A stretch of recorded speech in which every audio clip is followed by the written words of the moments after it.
Quick video for you today, guys. This is my #1 requested salad dressing.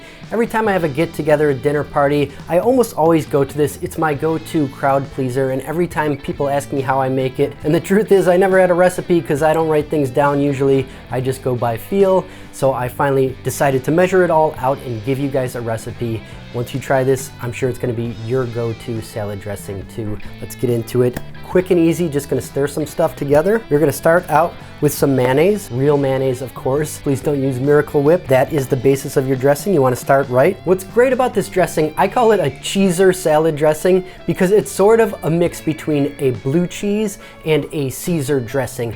That may sound overwhelming, but the cool thing about it is it tones each of those dressings down with a change of ingredients that meld really well together, and they sort of bring the best of both worlds. I think that's why people love it so much. So we're starting with our mayonnaise and a bit of Worcestershire sauce. Now that is part of the Caesar element. Caesar usually has anchovies or anchovy paste in it. Worcestershire is made from fermented anchovies, so it's a little bit lighter in flavor, but it still brings some of that same kind of punch, that same kind of vibe. Now we are gonna go with cheese, of course, but it's not blue cheese this time. This time I'm starting with Cotija cheese, which is a Mexican dry, crumbly, slightly aged cheese. If you can't find it, you can use crumbled Feta, that's fine.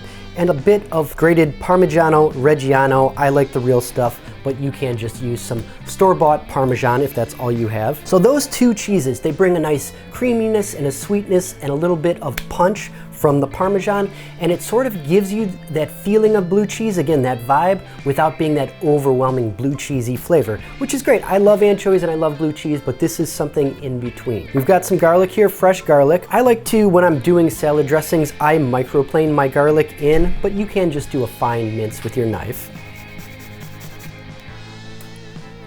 It'll be on the back of your microplane, give it a whack. Comes right off. 2 cloves for this. Now we're gonna thin it out with a little bit of heavy cream and some distilled white vinegar.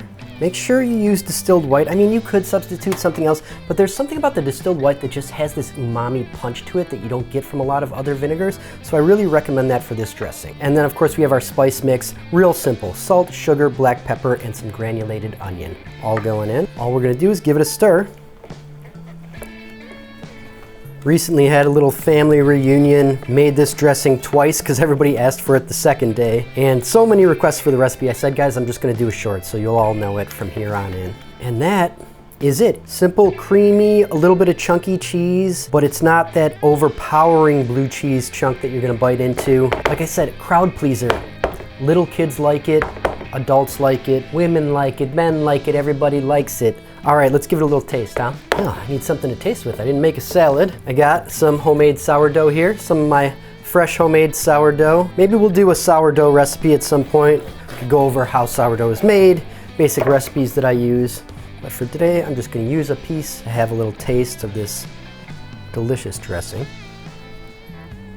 It's so good, guys. I could sit here with bread and eat a whole bowl of this stuff, I swear. It's creamy, a little bit of sweet, a little bit of garlic, a little bit of pungent, some of that fermentiness from the fermented anchovies in the Worcestershire. It's a perfectly balanced salad dressing. It pleases almost everybody that tries it. And there it is, so simple to make. The subs are easy. If you can't find Cotija, use Feta cheese, that's no problem. Everything else you're gonna be able to find really easy. You can use Parmigiano Reggiano, which I recommend, but you can also just use some grated Parmesan. Just make sure you start with that real mayo, and you're gonna have one of the best dressings you've ever tried.